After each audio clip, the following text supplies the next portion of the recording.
Oke, Assalamualaikum warahmatullahi wabarakatuh. Bertemu kembali di channel Macha Industries. Dan kali ini kita akan membahas tentang keseimbangan lini ya, atau keseimbangan lintasan. Dalam bahasa Inggris disebutnya line balancing. Dan pada materi kali ini saya akan coba membahas dua metode, yaitu yang pertama penyelesaian masalah line balancing dengan metode largest candidate rule, diperkenalkan oleh Kilbridge dan Weston heuristic. Kemudian metode yang kedua adalah rank positional weight, diperkenalkan oleh Hagelson Burning. Nah, ini adalah contoh precedence diagram ya. Precedence diagram, jadi ini adalah serangkaian pekerjaan. Ini nanti akan coba kita kelompokkan menjadi beberapa stasiun kerja yang terdiri dari elemen-elemen kerja atau pekerjaan-pekerjaan atau task ya, seperti itu. Jadi ini bisa dilihat di task 1 atau pekerjaan 1 ini membutuhkan waktu ini dalam satuan menit ya, 5 menit. Pekerjaan 2 dia 3 menit, pekerjaan 3 dia 4 menit, pekerjaan 6 dia 5 menit, dan seterusnya sampai pekerjaan 12 atau elemen ke-12 itu adalah membutuhkan waktu 7 menit. Seperti itu. Jadi akan kita bahas nih tentang largest candidate rule ini. Langkah-langkahnya pertama apa aja? Langkah pertama adalah membuat precedence diagramnya dulu. Nah, ini kebetulan sudah dibuatkan ya. Dan di sini secara sederhana dibagi langsung menjadi 7 workstation. Dibagi menjadi 7 workstation, di mana workstation pertama hanya terdiri dari elemen 1 yang 5 menit. Terus kemudian elemen workstation 2 terdiri dari elemen 2 sama 4. Ini kalau dijumlahkan waktunya di workstation ini adalah 3 tambah 3 berarti 6. Terus ini workstation 3 terdiri dari elemen 3 dan 5. Waktu kerja stationnya kalau dijumlahkan 4 tambah 6 adalah 10, dan seterusnya sampai elemen 12 di workstation 7. Dia juga waktu station kerjanya adalah 7. Dan semua elemen ini atau semua kegiatan pekerjaan ini jika dijumlahkan total waktunya adalah 50 menit. Itu nanti akan kita perlukan untuk menghitung dalam metode largest candidate rule ini gitu. Oke, kita langkah pertama sudah membuat precedence diagram. Langkah berikutnya apa? Menentukan waktu cycles atau cycle time. Cara menghitungnya bagaimana? Waktu produksi yang tersedia dalam hari dibagi dengan tingkat produksi hariannya berapa. Jadi ini satuannya adalah hari ya. Di sini dikasih contoh, kalau ada 8 jam per hari, arti 1 jam itu adalah 60 menit, berarti 8 dikali 60 adalah 480 menit dalam sehari. Dan ditetapkan tingkat produksi hariannya adalah 40 unit. Maka sekarang tinggal cycle time tinggal kita bagi aja nih. 480 menit dibagi 40 unit.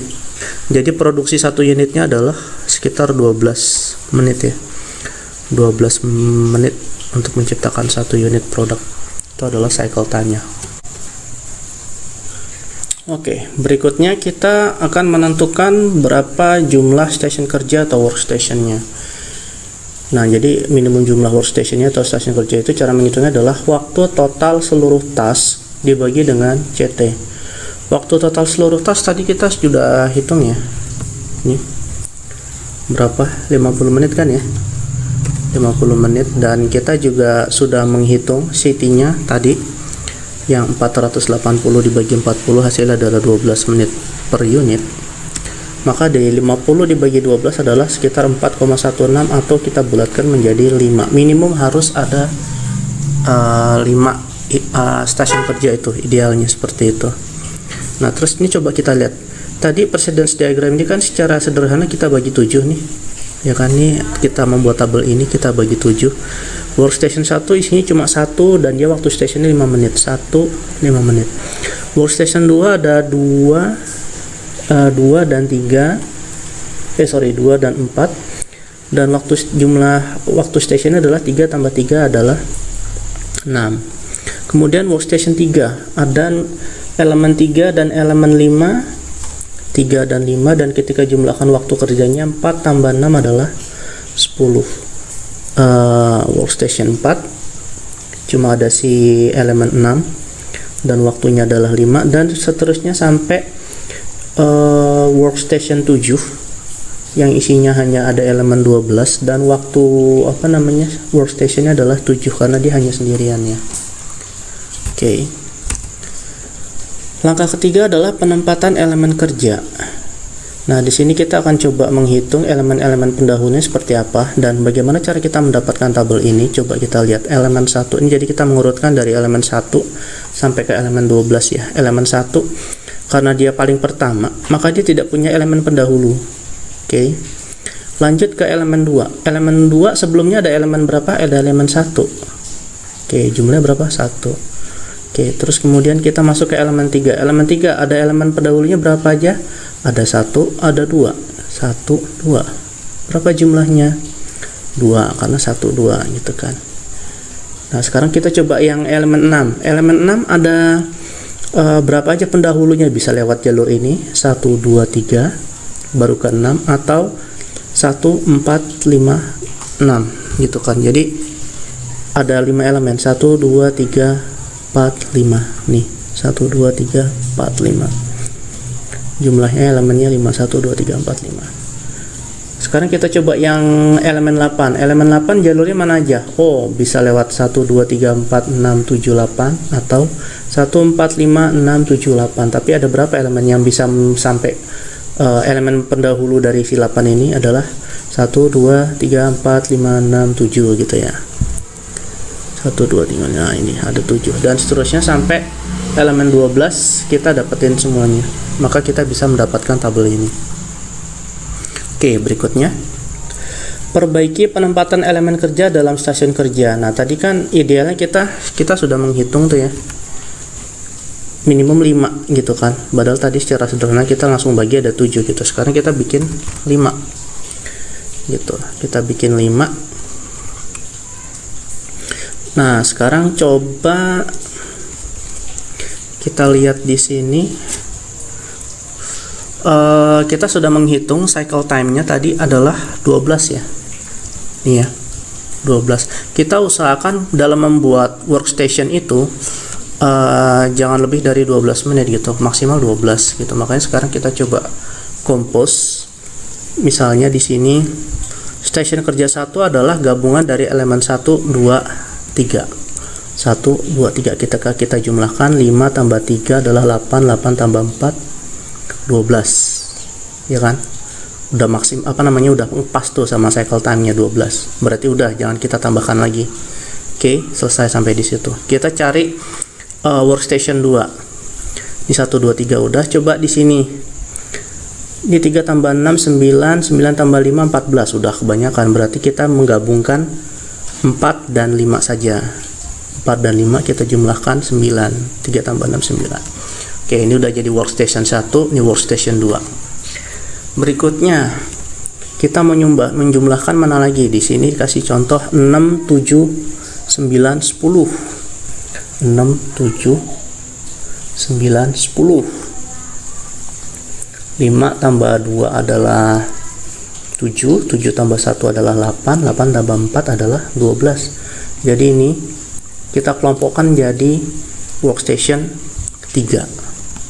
Nih, ketika kita jumlahkan waktunya tadi ya, 5 tambah 2 7, 7 tambah 1 8, 8 tambah 4 12. Ini jadi workstation 3. Berikutnya workstation 4 kita menyusun 8 sama 11 katanya. 8 sama 11. Oh, ini 8 dan 11. 6 tambah 4 10 ya. Kalau kita gabungkan sama ini jadi 17, nggak muat. Jadi 8 sama 11, 6 tambah 4 aja. 10. Dan terakhir, ini dia sendirian. Nilainya adalah 7. Nah, kayak gitu. Nah, terus kita menghitung, ini waktu station ini bisa disebut juga dengan ST ya. Makanya ini kita kurangkan nilai CT dengan ST-nya adalah seperti ini. 12 kurang 12 adalah 0, 12 kurang 9 adalah 3, 12 kurang 12 adalah 0, 12 kurang 10 adalah 2, dan 12 kurang 7 adalah 5.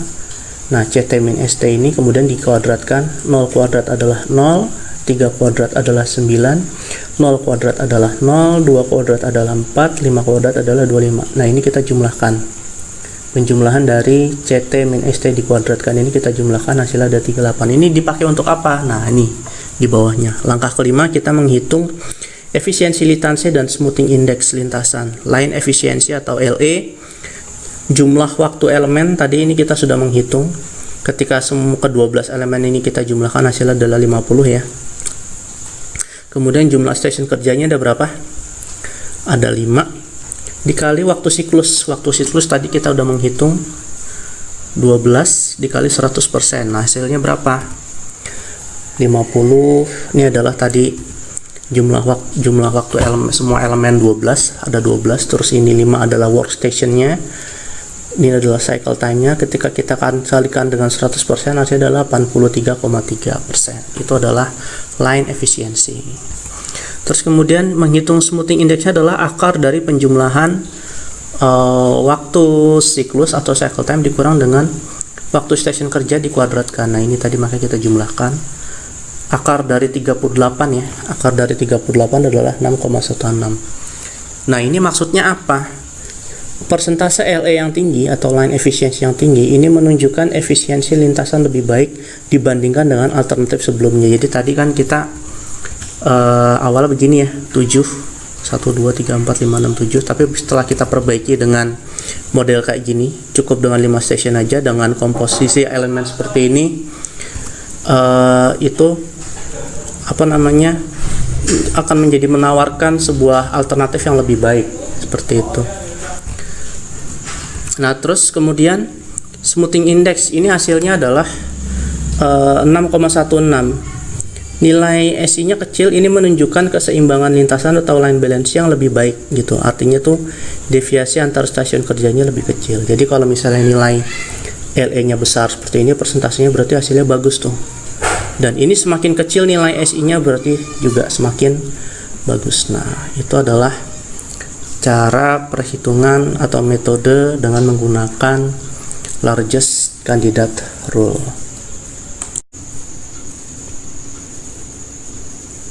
Oke, sekarang kita masuk ke metode berikutnya, yaitu adalah metode dengan metode bobot posisi atau rank positional weight. Kita langsung aja. Ini ada contoh soal seperti ini. Sebuah precedence diagramnya terdiri dari 1 sampai 9 elemen dengan waktu siklus per elemennya seperti ini ya. 58, 63, 35 dan seterusnya. Nah, ini waktu baku per elemennya atau operasinya. Rencanakan lintasan untuk menghasilkan 4000 unit per tahun. Nah, ini dia minta per tahun. Dalam 1 tahun ada 250 hari kerja dan jam kerjanya adalah 8 jam per hari. Nah, ini berarti kita harus menghitung dalam basis waktunya adalah tahun ya. Kita hitung dulu kecepatan lintasannya atau cycle time-nya. 250 hari kita kali dengan 8 jam kerja, dan 1 jam kerja itu adalah 60 menit, dibagi 4000 itu adalah sekitar 30 menit. Jadi sebenarnya cycle time-nya itu adalah 30 menit. Tapi coba lihat di sini. Yang lebih dari 30 ada berapa banyak ya? Ada 1, ada 2, ada 4, ada 6, ada 7, 8, 9 gitu. Itu lo lebih dari cycle time nya 1, 2, 4, 6, 7, 8, 9 tuh lebih lambat dari kecepatan lintasan yang diinginkan, terutama untuk nomor 8. 124 menitnya yang paling gede nih. Operasi nomor 8 ini atau elemen ke-8 ini dia 124 menit, bisa dibilang 3 kali lipatnya dari cycle time yang cuma 30 menit yang kita inginkan. Makanya kita memberikan opsi alternatif ada 2. Pertama, kita pakai tuh yang tadi 124 itu sebagai cycle time-nya yang paling lama. Waktu operasi terpanjang yaitu 124 menit. Untuk itu produk yang akan dihasilkan hanya mencapai 1000 unit per tahunnya.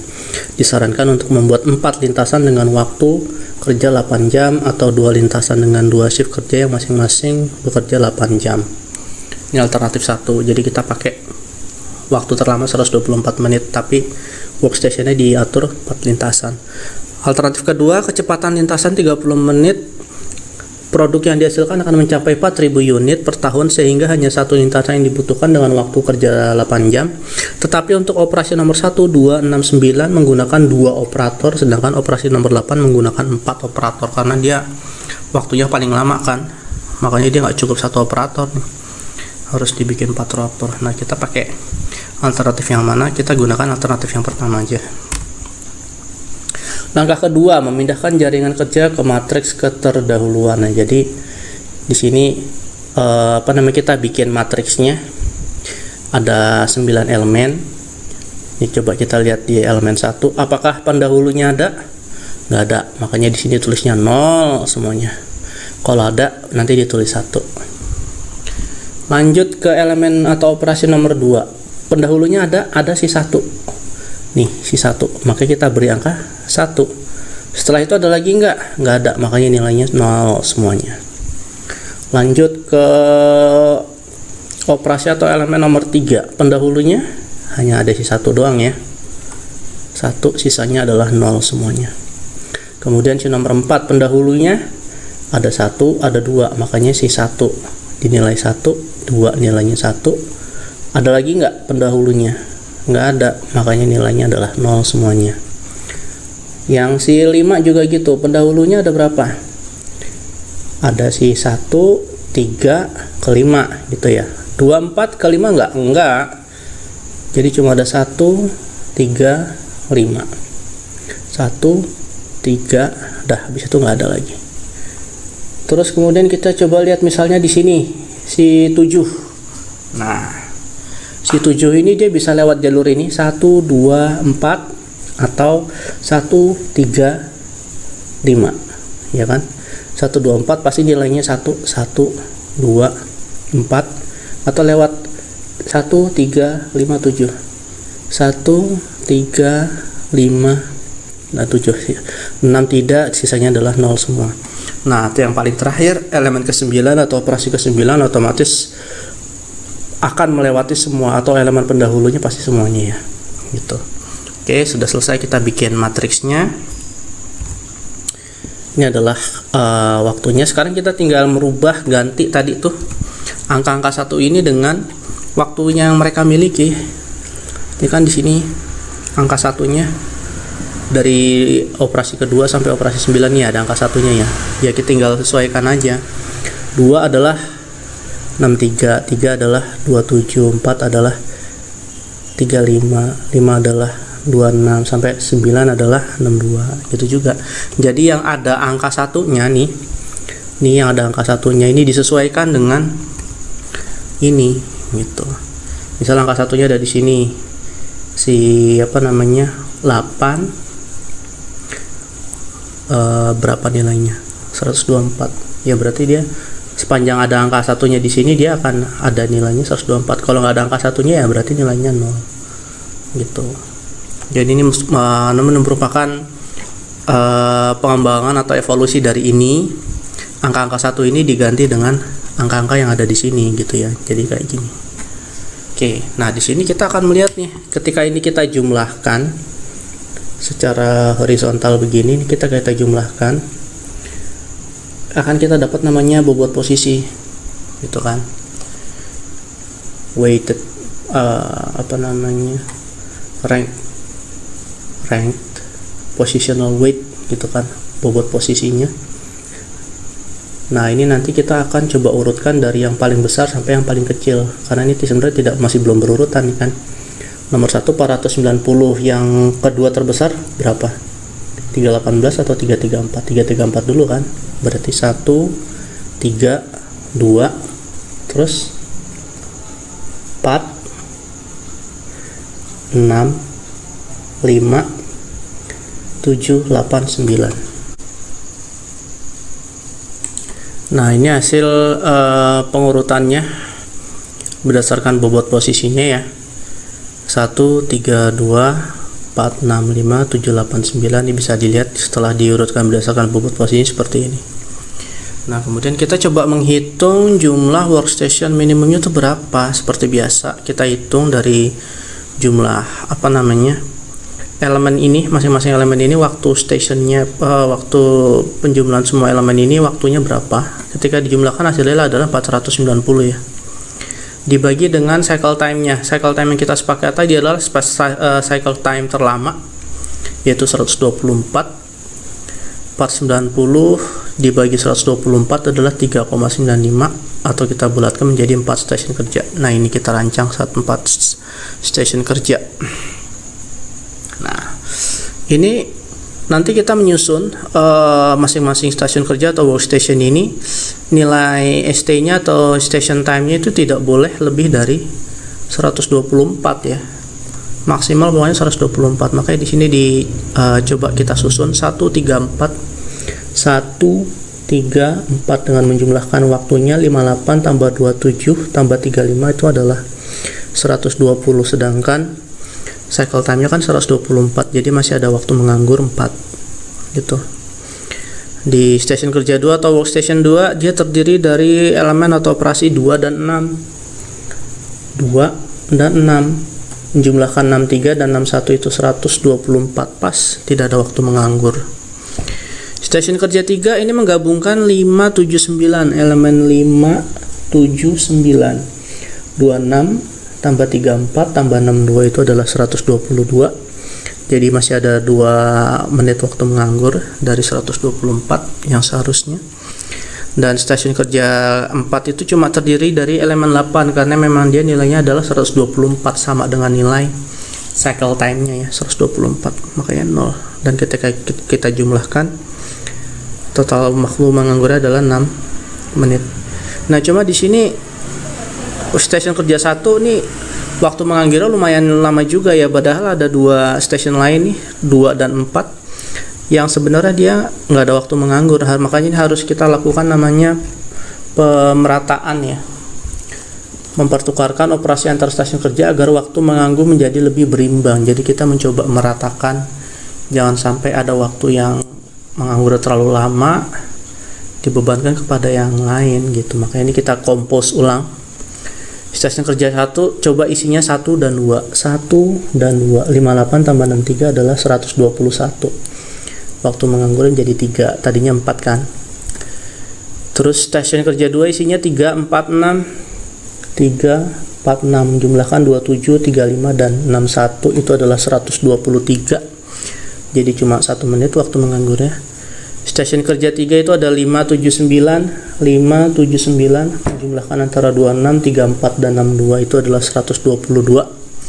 Waktu menganggurnya 2 menit. Dan stasiun kerja 4 itu isinya elemen 8 doang, dan dia sendirian udah stationnya itu sudah 124, sama dengan waktu siklusnya atau cycle time-nya.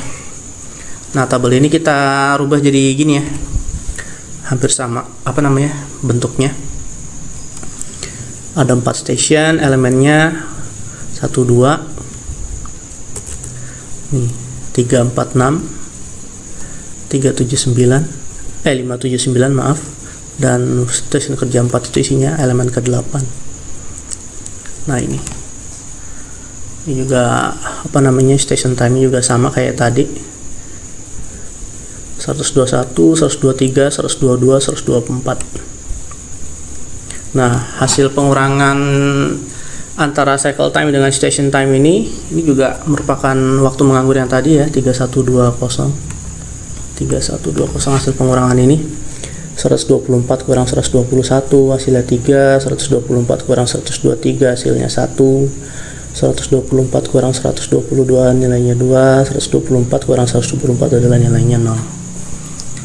Dan 490 ini adalah penjumlahan dari seluruh elemen yang ada dari 1 sampai 9, 490. CT dikurang ST kita kuadratkan, 3 kuadrat jadi 9, 1 kuadrat jadi 1, 2 kuadrat jadi 4, dan 9 tambah 1 tambah 4 adalah 14.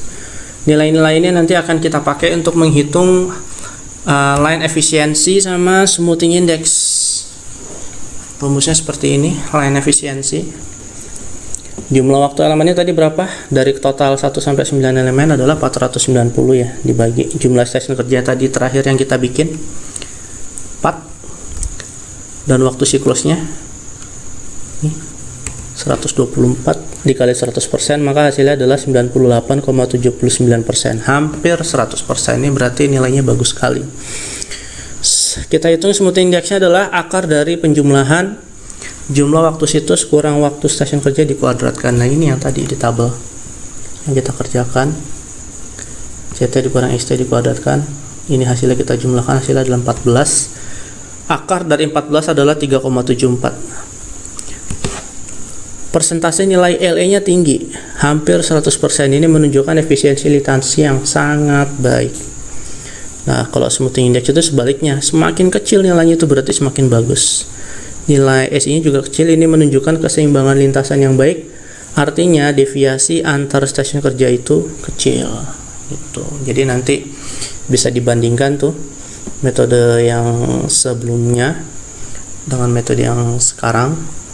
Itu bagusan mana, pembandingnya adalah faktor penilaiannya adalah dengan menghitung nilai line efisiensi dan smoothing index-nya. Seperti itu. Demikian dari saya, mudah-mudahan bisa bermanfaat dan mempermudah proses belajar kalian dan pemahaman kalian. Wabillahi taufiq wal hidayah. Assalamualaikum warahmatullahi wabarakatuh.